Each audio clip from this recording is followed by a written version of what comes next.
नमस्कार, आपका हमारे YouTube चैनल पर हार्दिक स्वागत है। इस वीडियो में मैं एक पब्लिक स्कूल के वास्तु का विश्लेषण करूंगा। उसमें क्या सही है, क्या गलत है, और ये पब्लिक स्कूल 1 एकड़ एरिया में फैला हुआ है। तो ये renowned public school sector 31 Gurgaon में है, गुरुग्राम में। और हमारी प्राइवेसी पॉलिसी के तहत हम इसका एग्जैक्ट नाम आपको नहीं बता पाएंगे, तो बाकी ध्यान से सुनिए। तो ये एक CBSE से recognised senior secondary public school है, जिसको के हस्बैंड और वाइफ दोनों इकट्ठे मिलकर चला रहे थे। और मैं यहाँ 8 फरवरी 2005 में वास्तु कंसल्टेंट के तौर पे गया था। और मेरे एक एक्चुअली स्टूडेंट थे मिस्टर विनोद गुप्ता, उनके रेफरेंस से वो मेरे पास वास्तुशास्त्र पढ़ रहे थे, और वो इसके आर्किटेक्ट भी थे स्कूल के। उनका लड़का और उनकी बहू वो एक मिडिल स्कूल भी चला रहे थे गुड़गांव रेवाड़ी हाईवे पे। इस स्कूल का जो प्लान था वो आर्किटेक्ट मिस्टर विनोद गुप्ता ने तैयार किया था बहुत साल पहले, क्योंकि उनको वास्तुशास्त्र में बहुत गहरा इंटरेस्ट था। और ये गुप्ता जी बाद में मेरे पास इंस्टीट्यूट ऑफ मिस्टिक साइंसेज में पढ़ने आए थे। वो चाहते थे कि वास्तुशास्त्र वैज्ञानिक विधि से बहुत गहरे में अच्छे से वो पढ़ें, तार्किक रूप से। तो ये जो प्रेजेंट स्कूल है जिसकी मैं बात कर रहा हूँ, ये इतना ज़्यादा फ्लोरिश किया, इतना इसने प्रोग्रेस की, इतने ज़्यादा स्टूडेंट्स आ गए, तो उनको लगा कि भाई अब इसमें नया ब्लॉक ऐड करना चाहिए। और उन्होंने एक नया स्कूल ख़रीद लिया, जो मैंने बताया, गुड़गांव रेवाड़ी हाईवे पे। तो ये स्कूल की बात करते हैं पहले। इस स्कूल का प्लॉट हम आपको दिखा रहे हैं। इसका रेगुलर शेप है, पहली बात तो रेक्टेंगुलर शेप का है। ये 76 मीटर बाई 53 मीटर, 76 मीटर इसकी लेंथ है, 53 मीटर इसकी विड्थ है। तो जब हम इसको मल्टीप्लाई करेंगे ये आ जाएगा 4028 स्क्वायर मीटर एरिया। और इसको अगर आपने स्क्वायर यार्ड में, मतलब वर्ग गज में, जिसको आम भाषा में गज कह देते हैं, उसमें कन्वर्ट करना है, तो इसको मल्टीप्लाई कर दो 1.196 से। 1.196 मल्टीप्लिकेशन फैक्टर होता है जब स्क्वायर मीटर को स्क्वायर यार्ड में कन्वर्ट करते हैं। तो ये आ जाता है 4817 स्क्वायर यार्ड। और 1 एकड़ होता है 4840 स्क्वायर यार्ड का। तो लगभग आप समझ लीजिए ये 1 एकड़ का प्लॉट है। ओके, अब आइए, पहली बात तो बहुत अच्छा है, शुभ है, क्योंकि रेक्टेंगुलर शेप है। अब इसमें लेंथ विड्थ रेशो ले लेते हैं। लेंथ है 76 और विड्थ है 53। तो जब हम इनकी रेशो लेते हैं ये आता है 1.43, मतलब लंबाई चौड़ाई का 1.43 गुणा है केवल। जबकि वास्तु के हिसाब से 1:2 का रेशो हो सकता है आराम से, लंबाई चौड़ाई का 2 गुना तक हो सकती है, कोई दिक्कत नहीं है। अब आइए, और इसमें अच्छी बात क्या थी, इसमें जो मेन रोड है वो ईस्ट की तरफ है, और एक छोटा सर्विस रोड भी है नॉर्थ की तरफ। तो आप समझिए ईस्ट और नॉर्थ खुल गया। ईस्ट क्या, उगते हुए सूर्य की दिशा है, ज्ञान की। ये कहा जाता ना, हनुमान जी ने सूर्य भगवान से ज्ञान लिया था, मतलब सीधा सा है, प्रकाश जो है सूर्य का, नेचुरल लाइट है जो, उसमें ही ज्ञान अर्जित किया जा सकता है अच्छे से। और फिर उत्तर दिशा बुध की है, जो कि स्कूल और कॉलेज के ज्ञान का कारक है। बुकिश नॉलेज जो सारी की सारी है, ये सारा सूचनाओं का भंडार जो आज की डेट में है, वो सब बुध से गवर्नड है। और इसमें बातें क्या थी, वास्तु पॉइंट्स इसमें मैं डिस्कस कर रहा हूँ डिटेल में। जो बिल्डिंग है मेन, आप देखिए, अगर इसके 2 पार्ट कर दें पूरे प्लॉट के, तो सदर्न पार्ट की तरफ है, दक्षिणी हिस्से में बिल्डिंग है। और इसके मैं अगर 8 जोन कर दूं तो आप देखेंगे खासकर ये दक्षिण में, दक्षिण पूर्व यानी आग्नेय, और दक्षिण पश्चिम नैऋत्य में, इन जोन में पड़ती है ये। और इसमें अब नॉर्थ सारा खुल गया, उत्तर सारा खुला पड़ा है, मतलब बुध की दिशा जो कि स्कूल का ज्ञान का कारक ग्रह है, उसकी दिशा खुल गई। तो ये शुभ हो गया, बहुत बढ़िया। तो north orientation it is best for general educational institutes. Okay, और बुध इसका कारक है।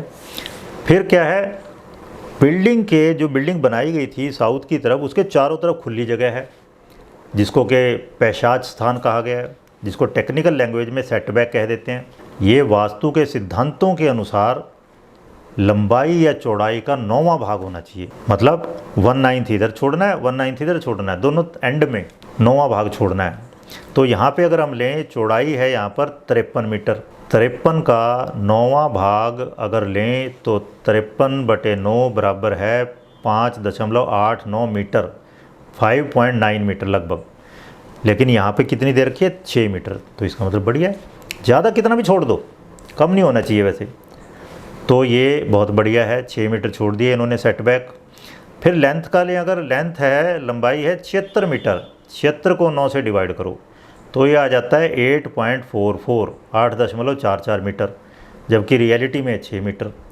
तो आइडियली तो क्या होना चाहिए था, 8.44 मीटर होना चाहिए था, लगभग 8.5 मीटर होना चाहिए था, लेकिन 6 मीटर दी हुई है, तो ये थोड़ी कम है। ओके, तो ये क्यों दी जाती है, सेटबैक क्यों दिया जाता है, क्रॉस वेंटिलेशन मिले। आप सोचो कमरों की उधर विंडोज़ हैं, उधर वेंटिलेटर हैं, उधर से जब आप खाली जगह छोड़ोगे तभी तो हवा आएगी, तभी तो धूप आएगी, तभी तो लाइट आएगी। और मैंने देखा ये कमरे इतने बढ़िया थे, दिन में लाइट जलाने की ज़रूरत ही नहीं है, प्रकाश से भरे हुए थे एकदम। तो वेंटिलेशन मिलता है आपको, ये जो पेशाब स्थान के कारण नेचुरल सनलाइट आती है खूब बढ़िया। और क्या है, अगर आग लग जाए तो फायर टेंडर आराम से घूम सकते हैं पूरे बिल्डिंग में, इस वजह से देने पड़ते हैं ये जो गलियारे हैं, ये जो पेशाब स्थान है। आजकल आप देखिए फायर डिपार्टमेंट एनओसी नहीं देता जब तक आपने ये नहीं बना रखी, खाली जगह नहीं छोड़ रखी। और वास्तुशास्त्र में हज़ारों साल पहले ये बातें कह दी गई थी। फिर बाउंड्री गेट अगर हम देखें तो नॉर्थ ईस्ट के ईस्ट में है। एक तो बाउंड्री गेट कहाँ होने चाहिए, नॉर्थ ईस्ट के ईस्ट में हो सकते हैं, नॉर्थ ईस्ट के नॉर्थ में हो सकता है, नॉर्थ वेस्ट के वेस्ट में, और साउथ ईस्ट के साउथ में। ये 4 बाउंड्री गेट बढ़िया बताए गए हैं। तो यहाँ पर आप देखिए जो बाउंड्री गेट है, मेन बाउंड्री गेट जो मेन रोड है वहाँ से है, तो ये क्या ईस्ट ऑफ नॉर्थ ईस्ट है, ईशान के पूर्व में। तो ये बिल्कुल आदर्श स्थिति है, वहाँ से आ रहा है ट्रैफिक ज़्यादातर, वहीं से स्टूडेंट्स प्रवेश कर रहे हैं। तो जब इस गेट से प्रवेश करते हैं, आप देखिए सामने खुला ग्राउंड पड़ा है और बाद में जाके लेफ़्ट की तरफ बिल्डिंग है। तो इससे क्या इम्प्रेशन जाता है कि जी इतना बड़ा खुला, कितना बढ़िया इम्प्रेशन जाता है। दिल्ली जैसे शहर में आसपास एनसीआर एरिया में इतने छोटे छोटे बिचे बिचे से स्कूल हैं, बच्चों को खेलने की जगह नहीं मिलती, खुली हवा नहीं मिलती। तो एकदम से आप कोई भी आएगा, मान लो स्टूडेंट के पेरेंट्स हैं, तो एकदम से उन पर कितना अच्छा इंप्रेशन पड़ेगा कि जी कितना खुला स्कूल है, कितना बड़ा स्कूल है। फिर जो हमने एक बार शेरमुखा की बात की थी, गौमुखा वर्सेस शेरमुखा। शेरमुखा क्या, खुली जगह, बहुत बड़ा, जिस तरह अब शोरूम है इतना बड़ा दिखता है, नाम ही शोरूम है उसका। तो इसी तरह एक किस्म का ये शोरूम हो गया, पूरा दिख रहा है इतना बड़ा एरिया, बहुत पॉजिटिव इंप्रेशन जाएगा किसी पे भी। तो ये शेरमुखा एक किस्म से अरेंजमेंट हो गया बिल्डिंग का, स्कूल का। और दूसरा एक बाउंड्री गेट क्या है, नॉर्थ वेस्ट में है, जो कि साइड लेन में खुलता है। तो वो बहुत कम यूज़ हो रहा था एमरजेंसी में, मेनली जब ज़्यादा ट्रैफिक हो गया, ज़्यादा स्टूडेंट्स हैं, एकदम से बाहर निकालने हैं, तो वो यूज़ होता था। और फिर देखिए सभी कमरों का देखिए आप, सभी कमरे लेंथ और विड्थ इक्वल है एकदम। और एक बड़ा कमरा यहाँ दिया हुआ है, उसमें लेंथ जो है विड्थ का 2 गुना है। तो वास्तु के हिसाब से भी बढ़िया है, 2 गुना से ज़्यादा अच्छे नहीं मानते जनरली। फिर इनका जो प्लान है वो ऑक्टेगनल है या कोने कटे हुए हैं, ये ठीक नहीं है। अब उन्होंने दे तो दिए ये ऑक्टेगनल या कट कॉर्नर वाले रूम होते हैं ना, ये पब्लिक बिल्डिंग के लिए बढ़िया है, जब बहुत ज़्यादा एरिया आपके पास। जिस तरह आप देखो लोधी गार्डन में ज़्यादातर जो मकबरे बने हुए हैं ऑक्टेगनल शेप है। राम मंदिर, भगवान राम का जो मंदिर बनने वाला है, उसमें गर्भगृह जो होगा वो ऑक्टेगनल शेप का होगा। नेपाल में एक कृष्ण मंदिर है, ऑक्टेगनल शेप है। मुसम्मन बुर्ज है लाल किला आगरा में, जिसमें शाहजहाँ कैद रहा था 8 साल, ऑक्टेगन शेप है। तो ऑक्टेगन शेप बेसिकली उनके लिए बढ़िया मानी गई है, पब्लिक बिल्डिंग्स के लिए, जहाँ बहुत ज़्यादा मात्रा में जगह अवेलेबल है। तो यहाँ पे तो शेयर वेस्टेज है जगह का। अब कोने काट दिए गए तो वेस्टेज है, वहाँ बच्चे बैठ सकते थे आराम से। और वैसे भी बच्चों को स्क्वायर या रेक्टेंगुलर शेप वो क्या सिखाती है, अनुशासन, डिसिप्लिन।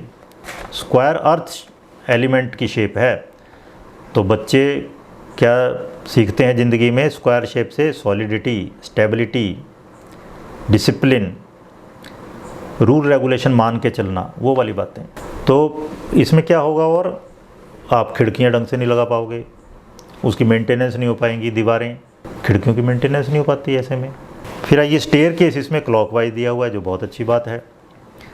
और अगर बोरिंग करनी है, अंडरग्राउंड वाटर टैंक बनाना है, तो वो नॉर्थ ईस्ट में, नॉर्थ ईस्ट सेक्टर है, जो ईस्ट सेक्टर है, ओके, नॉर्थ सेक्टर है, इनमें हो सकती है।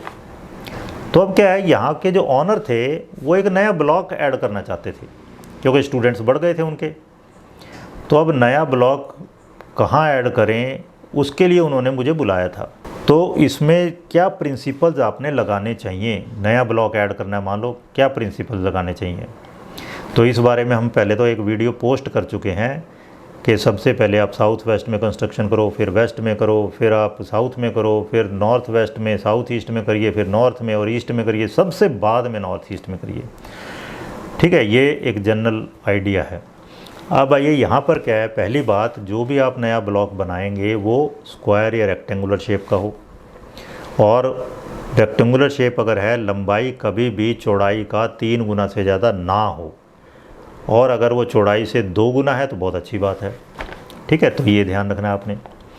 फिर इंडिपेंडेंट ब्लॉक हो, ये उससे चिपकाना नहीं है पहले वाले से। अगर उससे कनेक्शन ज़रूरी है तो क्या करेंगे, एक्सपेंशन गैप दिए जाते हैं। जो आर्किटेक्ट या सिविल इंजीनियर होते हैं तो उनको पता होता है ये सब। मैं खुद एक सिविल इंजीनियर हूँ और 2500 साल मैंने अलग अलग गवर्नमेंट डिपार्टमेंट्स में काम किया है, तो ये चीज़ का ध्यान रखना पड़ेगा वहाँ पर। यहाँ पर जो पहले से ब्लॉक है वो आप देखिए साउथ में, साउथ ईस्ट और साउथ वेस्ट में है। तो नया ब्लॉक जो बनेगा वो साउथ वेस्ट से शुरू होगा, साउथ वेस्ट, वेस्ट और नॉर्थ वेस्ट में, वहाँ पे ब्लॉक बना दिया जाएगा वो। तो इससे क्या फ़ायदा होगा, पहली बात तो एंट्री से मैक्सिमम डिस्टेंस पे हो गया ये। ठीक है ना, आगे जब भी कोई आता है, आप देखो ड्राइंग रूम में एंटर करता है ना, वो ड्राइंग रूम, ड्रॉ इन, खींच रहा वो अपनी तरफ, खुली जगह है। इसी तरह ये जो इतना बड़ा ग्राउंड छोड़ रखा है यहाँ पे, ये पार्क डेवलप करो इसको, चाहे प्ले ग्राउंड हो, तो वो एक बहुत पॉजिटिव वाइब्स भेज रहा है किसी भी विजिटर को कि जी हम जो हैं सभी को वेलकम करते हैं, और देखो हम कितने खुले दिमाग वाले हैं, इस तरह की बातें। तो एक तो ये हो गया कि वो मैक्सिमम दूरी पे होगा। मैक्सिमम दूरी पे होने पे दूसरी चीज़ क्या होगी, स्टूडेंट्स वहाँ पे कंसंट्रेट कर पाएंगे अपनी स्टडीज़ में, डिस्टर्बेंस नहीं होगी। और ये यहाँ पर क्या है, वेस्ट जोन भी मिल गया, जो जोन है पश्चिम दिशा वो भी मिल गई। लैब वगैरह बनानी है, लाइब्रेरी बनानी है, रिसर्च वगैरह के लिए, कुछ भी इस टाइप के लिए वेस्ट डायरेक्शन बहुत ही बढ़िया है, क्योंकि वेस्ट डायरेक्शन है शनि की दिशा। जो नया ब्लॉक ऐड करना था उसके लिए कई सारे ऑप्शन, कई सारे अल्टरनेटिव दिए गए थे मुझे, तो मैंने उसमें से एक चूज़ किया था विद सम मॉडिफिकेशंस। वो मैंने आर्किटेक्ट को बताया था और उसी के हिसाब से फिर आगे एग्जीक्यूट किया गया। तो अगर आप चाहते हैं कि वो कौन सा प्लान था, क्या क्या उसमें रिकमेंडेड था और उसके लॉजिक, तो प्लीज़ आप कमेंट बॉक्स में जाके मुझे कमेंट करिए। आपके कमेंट्स हमें एनकरेज करते हैं। तो अगर आपके सफिशेंट कमेंट्स आते हैं इस मामले में कि आप इस नए ब्लॉग के बारे में डिटेल में जानना चाहते हैं और स्कूल वास्तु के और ज़्यादा प्रिंसिपल्स, तो प्लीज़ कमेंट कीजिए और हमारी वीडियो को शेयर कीजिए। Thank you, have a nice day.